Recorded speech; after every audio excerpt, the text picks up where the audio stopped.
And hello guys and welcome back to my YouTube channel mga kapatid. Welcome back sa One Talk PH mga kababayan, at ito na nga ang pinaka mainit na balita mga kapatid. Former President Duterte mga kababayan, nahihirapan ngayong magdesisyon mga kapatid kung sino nga ba sa mga anak niya ang papatakbuhin niya bilang mayor sa siyudad ng Davao. And ito guys itong part na ito mga kapatid ay napaka-crucial po nito mga kababayan. Ako po ay naniniwala na napaka-crucial nito mga kapatid sa part ng mga Duterte. Kasi nga mga kababayan, isang maling desisyon lang ni Digong dito mga kapatid ay posible po silang mawalan ng pwesto sa 2028 presidential election. Nako po. And ito pa, ako po ay naniniwala talaga mga kababayan, sa dami ng mga nagkumokontra dyan sa analyzation kong ito mga kapatid, ako po ay naniniwala talaga mga kababayan na si Sara Duterte ay bababa ng kusa yan mga kapatid, sa kanyang pwesto bilang vice presidente para i-reserve yung kanyang sarili sa 2028. Kasi nga mga kababayan, gaya ng sabi ko sa inyo, kung makikipagmatigasan si Sara Duterte laban sa Marcos administration at na-impeach siya mga kapatid, wala na po siyang lugar sa 2028. Kasi nga, paano ka pa makakatakbo sa 2028 kung na-impeach ka at nakulong ka dahil sa graft and corruption? Diba? Isipin nyo yan mga kababayan. Paano siya tatakbo sa 2028 kung na-impeach siya at nakulong siya dahil sa corruption na pinaggagawa niya? Diba? Therefore mga kabatid, sa nakikita ko talaga dito, itong si Sara Duterte, magkukusa na lang ito at mag-giveaway na lang ito ngayon mga kababayan sa Marcos administration, para i-reserve yung kanyang sarili sa 2028. And gaya nga ng sabi ko sa inyo, nakikita ko na dito mga kabatid na si Sara Duterte ang tatakbo bilang mayor ng Davao. Lalo na ngayon mga kababayan na medyo mabigat din mga kabatid yung kanilang makakabangga sa darating na halalan dyan sa Davao. Kasi nga mga kapatid, itong katunggali nila ngayon ay si Migs Nograles, na kilalang kongresista at kilalang sumusuporta mga kababayan sa ginagawang imbestigasyon ng Quad Committee patungkol dito mga kapatid sa EGK na nangyari under the Duterte administration.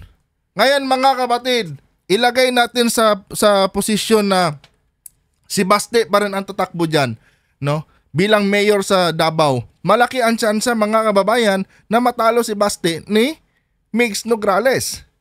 Therefore mga kababayan, sa analyzation ko dito, baka itong si Sara Duterte ang tatakbo talagang mayor dyan. Kasi win-win situation ito mga kapatid para kay Sara Duterte. Na proteksyonan niya yung sarili niya sa impeachment, nagkaroon pa siya ng chance na maging mayor uli sa Davao. 'Di ba? Win-win situation ito mga kababayan.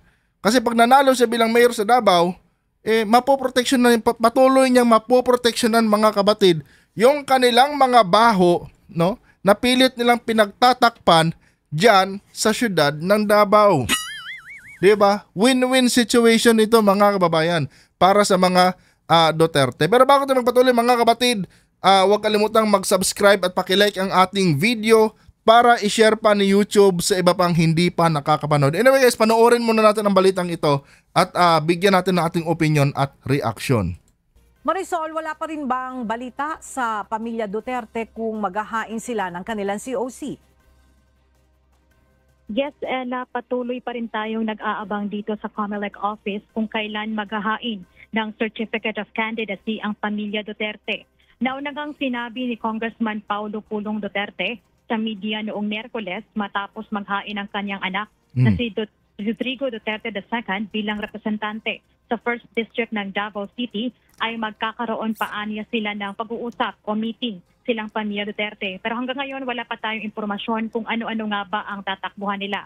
Ella, may mga ilang... So yun na nga mga babayan, kumbaga dito sa balita ito makikita natin floating sila lahat Floating pa sila lahat mga kapatid. Wala pa talagang pinal na desisyon galing dito kay former President Duterte. Kasi kailangan talaga nilang pumosisyon dito mga kababayan. Tulad niyan, no? Halimbawa, natalo yung manok nila sa pagiging mayor diyan sa Davao mga kapatid, no? May malaking impact ito sa mga Duterte, mga kababayan. Halimbawa, nakalusot itong si Migs Nograles diyan sa Davao mga kapatid, no? At naupo siya bilang mayor. Panigurado niyan mga kababayan, mabubuksan talaga lahat ng kaso ng EJK na nangyari diyan, no? Under sa pamumuno ng mga Duterte sa Davao. No? Isa pa yan mga kapatid sa kakaharapin ng mga Duterte pag nagkamali nga sila ng kanilang desisyon. Kasi naniniwala ako mga kababayan, kung si Baste lang naman ang itatapat nila kay Migs Nograles mga kapatid, nako, walang sinabi yan si Baste. No? Matatalo talaga siya mga kababayan ni Migs Nograles. Kaya gaya ng sabi ko sa inyo mga kababayan, no? Mas malaki ang chance nila na maproteksyonan yung angka nila dyan sa Davao pag si Sara Duterte ang pinatakbo nila. Kasi ma-appeal pa rin naman yan si Sara Duterte mga kababayan sa kanyang mga kababayan dyan sa Davao. No?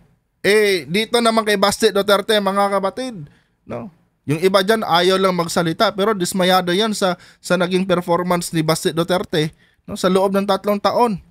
Wala siyang nagawa dyan eh. No? Wala naman siyang naiambag na bago dyan sa mga nagawa na ng kanilang pamilya. Siyempre ang mga tao dyan makakapag-isip. Bakit kaya hindi natin bigyan ng chance itong si Migs Nograles? Nandun na tayo sa mahal nila ang mga Duterte pero siguro mga kapatid, kung si Baste lang din naman ang tatapat kay Migs Nograles, siguro sa tingin ko mas pipiliin ng tao si Migs. 'Di ba? Kasi iba ang babae, lalo na't attorney yan, no? Lalo na't marami din ang sumusuporta diyan. 'Di ba? May impluwensya din yan. And ito guys, matagal ng kalaban ng mga Duterte ang mga Nograles. Yung tatay ni Migs mga kapatid, hindi lang pinalad talaga. Pero malay nyo, sa pinapakita ngayon na performance ni Migs Nograles mga kababayan, magbago ang ikot ng pag-iisip ng mga taga Davao at mas piliin siya. 'Di ba? So ang kailangan nilang gawin dito, tapatan yan si Migs Nograles mga kapatid ng medyo mabigat na katapat, no? Galing sa mga Duterte. At sino yon? Tanging si Sara Duterte ang pwede nilang ipantapat dyan mga kababayan. Kasi si Pulong mga kapatid, hindi na nila pwedeng tanggalin sa Kongreso yan, no? Kasi nag-iisang mata na lang nila yan ngayon sa Kongreso mga kababayan. Lalo na si Marcoleta, tatakbo din bilang senador. Iilan na lang sila dyan. Kung papaalisin pa nila si Pulong Duterte dyan sa Congress, wala na mangyayari sa kanila. No? Kailangan nila ng mga mata mga kababayan. No? Itong mga Duterte, kailangan nila ng mga mata dyan sa mga ahensya ng gobyerno. No? Kailangan nilang may nakaposisyon dyan. No? Hindi nila pwedeng iwanan yung mga kwan dyan, no? Yung mga sektor dyan sa gobyerno. Kasi pag ginawa nila yung mga kapatid, no? Mapipilayan sila. No? Pilay na nga sila ngayon, baka mas hindi pilay yung abot nila, baka malumpo sila. 'Di ba? Kailangan nila yan mga kababayan. So ngayon, dito sa part nito mga kapatid, no? Sa kay Sara Duterte, win-win situation ito para kay Sara. No? Naproteksyonan na niya yung sarili niya naproteksyonan na niya yung sarili niya against impeachment, naging mayor pa siya. 'Di ba? Dalawang bagay ang pwede niyang maproteksyonan mga kababayan pag bumaba siya bilang vice presidente, no? Yung sarili niya at yung angka nila, no, sa Davao.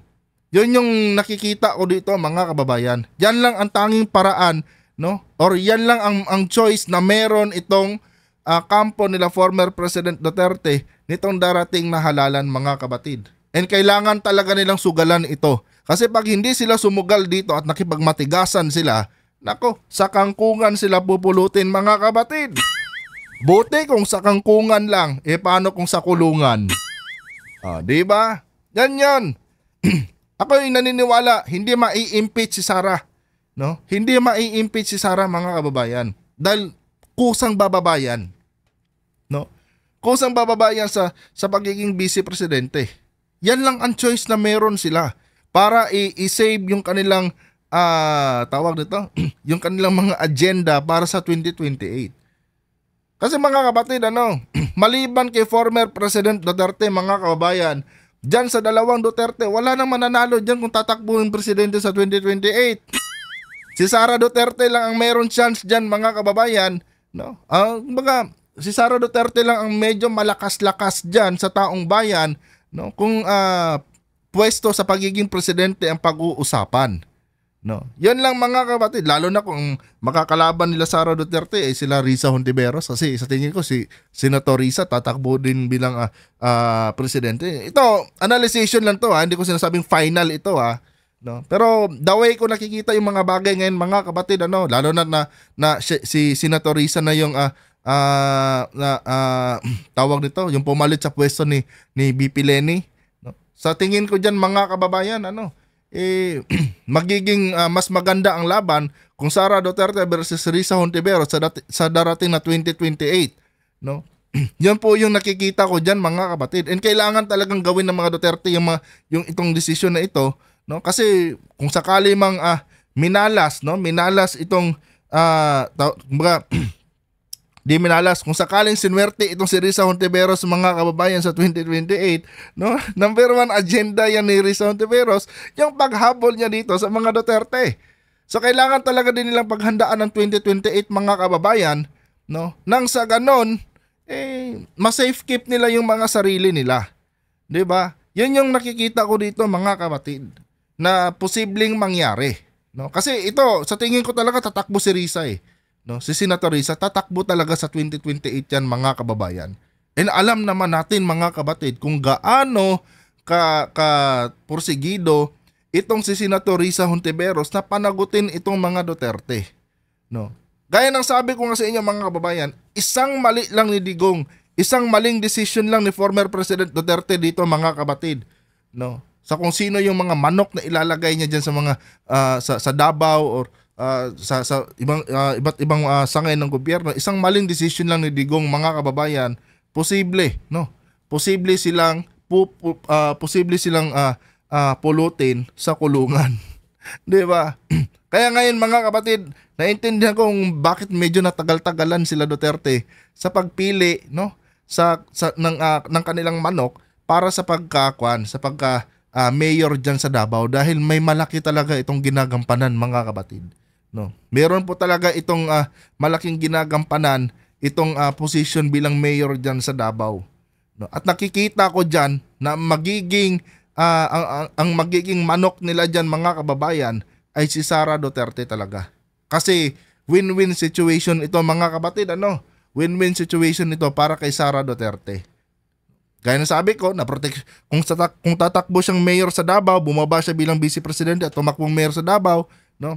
May possibility na pwede niya proteksyonan, no? Na pwede niya proteksyonan yung kanyang sarili against impeachment, no? Na kung saan pag na-impeach siya talagang masaklap 'yon dahil wala na siyang chance sa 2028. No? At the same time, pwede rin niyang maproteksyonan yung kanyang pamilya, no? Yung baho ng kanyang pamilya diyan sa Davao.